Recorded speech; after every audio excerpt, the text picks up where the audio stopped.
Hey everybody, what's going on, and welcome to Guns N' Roses Central, and it's time for another episode of Guns N' Roses True Story. So, with Guns N' Roses set to play Philadelphia as part of the Not in This Lifetime tour, I wanted to take a look back at the Philly concert from 2002 that ended in a riot, and basically the 2002 tour was canceled as a result of the second riot that happened.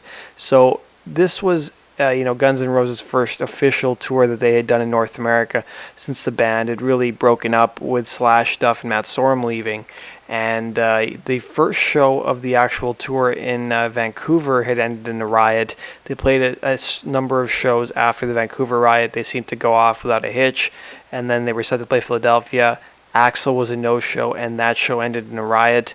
And Clear Channel, who was the actual promoter, ended up canceling the rest of the tour.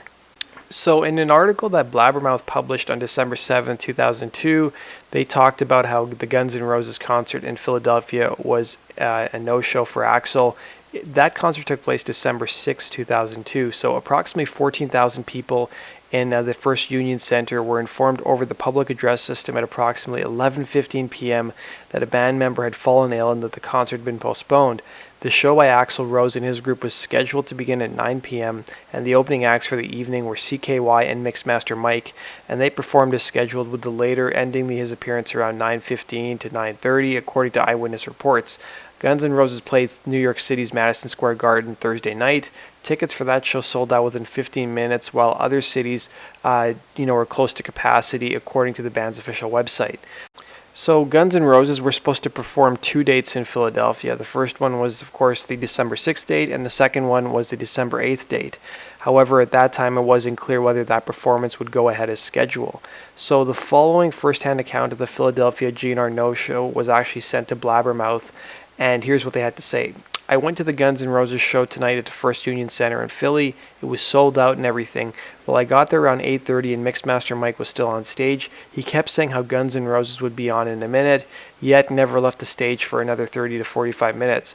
Everyone started kidding around and saying that Axl would not show up again. Well, Mixmaster Mike ended around 9:15 to 9:30. At 10 p.m., no sign of the show starting. Word had spread that Axl hadn't arrived yet. Then we found out that the First Union Center had put a stop on all beer sales. Kind of odd for them to do so before the main act went on.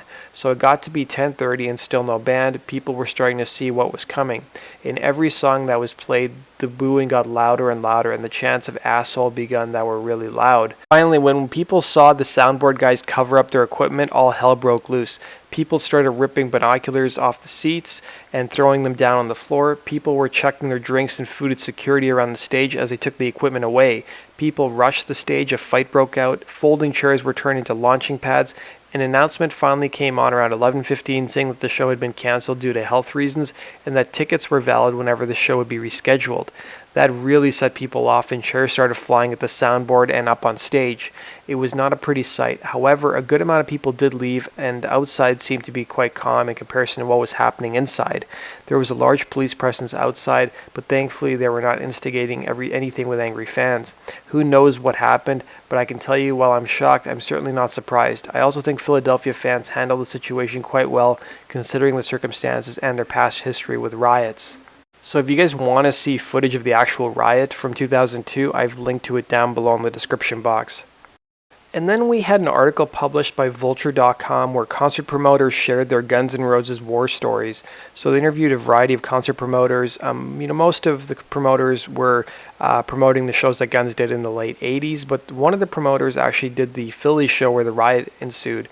So the promoter said when the band, now Axl and a bunch of ringers, returned after an 8-year layoff, its frontman had hardly mellowed. At this gig, Larry Magid, one of the promoters for GNR's Philly tour stop, started to worry when Mixmaster Mike's opening set went well beyond its scheduled last song. The managers weren't able to persuade the band to go on, recalls Magid. Whatever psychological issues Axl was having, he couldn't get on stage. By 9:30, Mike was finished, but GNR still hadn't shown near midnight. An announcer declared the band would not be performing. The rumor was that Axl was in New York watching basketball on TV. The audience responded, Maggot says, by wrecking the place, almost $200,000 in damages. As the Philly papers reported, fans threw bottles, chairs, and somehow ceiling tiles. They're not my favorite band, says Maggot. Things were bad outside the arena too. In the parking lot, somebody threw a trash can through a Toyota Camry's windshield. I did one show with them and that's all I wanted to do, Maggot says. Why would you subject yourself to promote more of this punishment? Now, following the riot in Philadelphia, the remainder of GNR's North America tour appeared to be in doubt. So after Philadelphia, the band's next scheduled gig was going to be on Wednesday at the Bilo Center in Greensville, South Carolina, and they interviewed a venue spokesperson who was not very optimistic when contacted about the show there. They said, "We have not been told officially that the tour has been canceled or our date." The spokesperson told Billboard.com, "We do know local hotels have been canceled. Beyond that, we don't know anything. Going forward, as if the show is going to play," the spokesperson said. While that some kind of confirmation is expected later today, we haven't got any further definite notification one way or the other. And at that same time, a representative for Guns N' Roses management referred all inquiries regarding the tour to the band's label, Interscope Records. At deadline, West Coast-based representatives for the label and tour promoter Clear Channel were unavailable for comment. So it was pretty unfortunate that when Guns N' Roses kicked off their North America tour, their first show was in November 7th in Vancouver. That ended in a riot, and almost a month later than the Philadelphia show ended in a riot as well.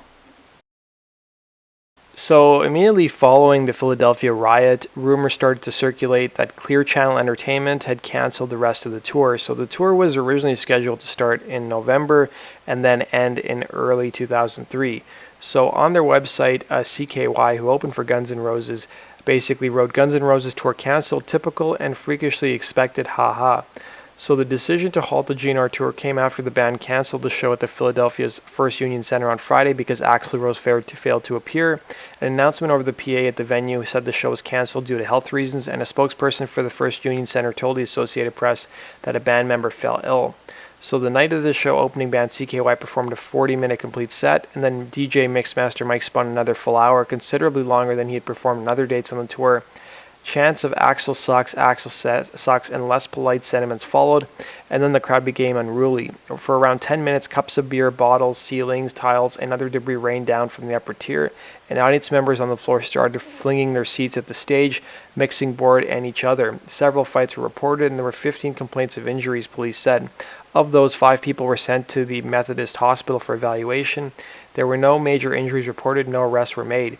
"They really effed up the Philly fans over," wrote CKY. "Really bad idea. I wouldn't suggest they come back." So the Guns tour in 2002 had been garnering strong reviews, though ticket sales were soft in some markets, and the tour got off to the wrong foot. So Guns N' Roses would return to Philadelphia in 2012. They'd play a more intimate gig during this tour that they were on, and Axl publicly apologized for what had happened in Philly in 2002. Here's what he had to say.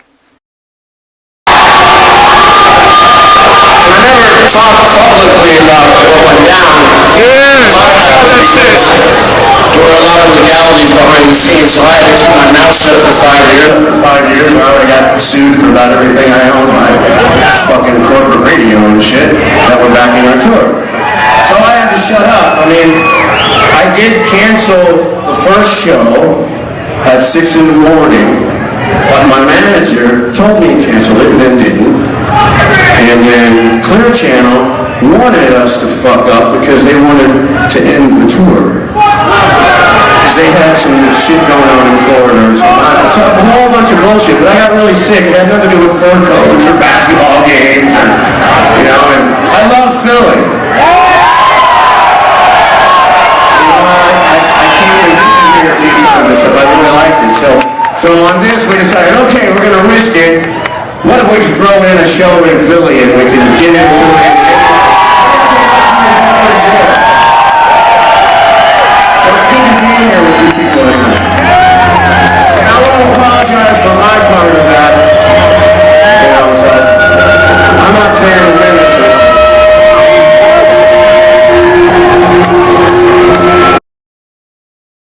So in 2016, as part of the Not in This Lifetime tour, Guns N' Roses would play Philadelphia again, and of course they were much better received this time around compared to 2002. So that does it for this episode of Guns N' Roses True Story. I want to leave you guys with an MTV News report that they did on the 2002 tour after the Vancouver riot. and before the Philadelphia riot, just to give you guys some old memories. Thanks for watching, guys, and have yourself a good one. Well, Guns N' Roses may have blown out their opening tour date in Vancouver on Thursday, but they certainly showed up in full force in Tacoma, Washington on Friday, as I think you can hear.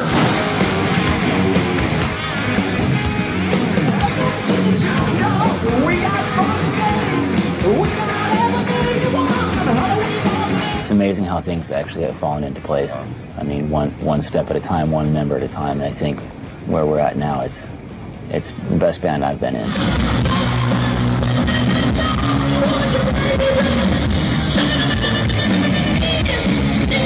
You're both familiar with the whole Guns N' Roses collection of music. This band's ability to play those older songs, it carries over into the newer stuff.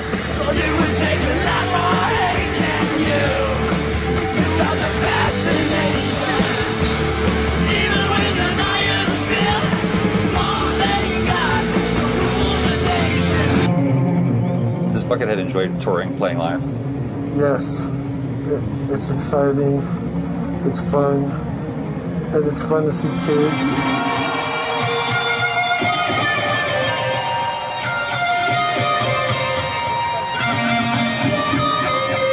Fucking roll, flash through. You used to say that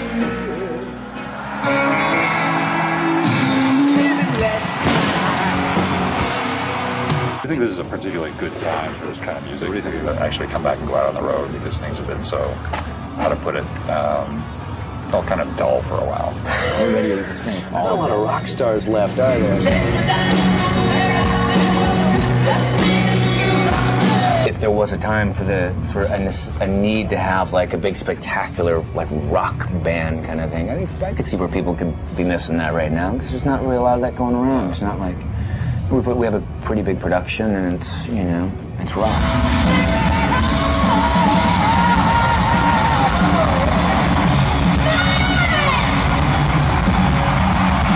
What a band. Each of the three guitar players in this group is unique, and together they are awesome. Axl Rose still has the banshee wail, and so miss them when they come to a town near you. I'm Kurt Loder with MTV News. Those not familiar with the unusual guitarist called Buckethead, who's currently out on the road adding otherworldly charisma to the new Guns N' Roses lineup, has some interesting catching up to do. The man has made or appeared on literally dozens of avant-garde albums over the past decade, with musicians ranging from funk legend Bootsy Collins and jazz great Tony Williams to Iggy Pop and Primus. Buckethead doesn't speak in public, but we talked to someone or something that knows him well. Chances are you've never seen or heard anyone quite like Buckethead. But what's with the chicken fixation? And why the KFC bucket? He put the bucket on his head because he thought he could help all those dead chickens come back to life. So when he plays, it's like the sounds of those dead chickens are coming through his hands. Since there's apparently nothing Buckethead can't play, from pure shred to mind-bending skronk, to sleek country-style chicken picking, his style is hard to characterize. How would you describe the Buckethead style? Disembodied. But there's nothing disembodied about being on the road with a big-name band. Does Buckethead ever, you know, pick up chicks or anything? He's scared of girls. He doesn't understand the feeling that he gets. Huh. It's not a chicken kind of confusion, is it?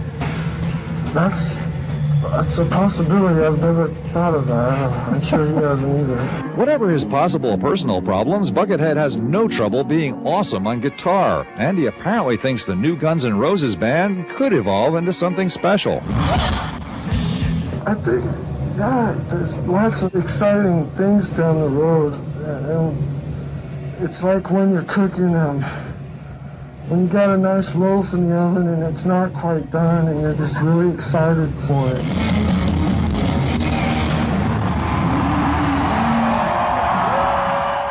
Buckethead's latest solo album is an ambient outing called Electric Tears. For the full Buckethead experience, though, try his riff-ripping 1999 release, Monsters and Robots.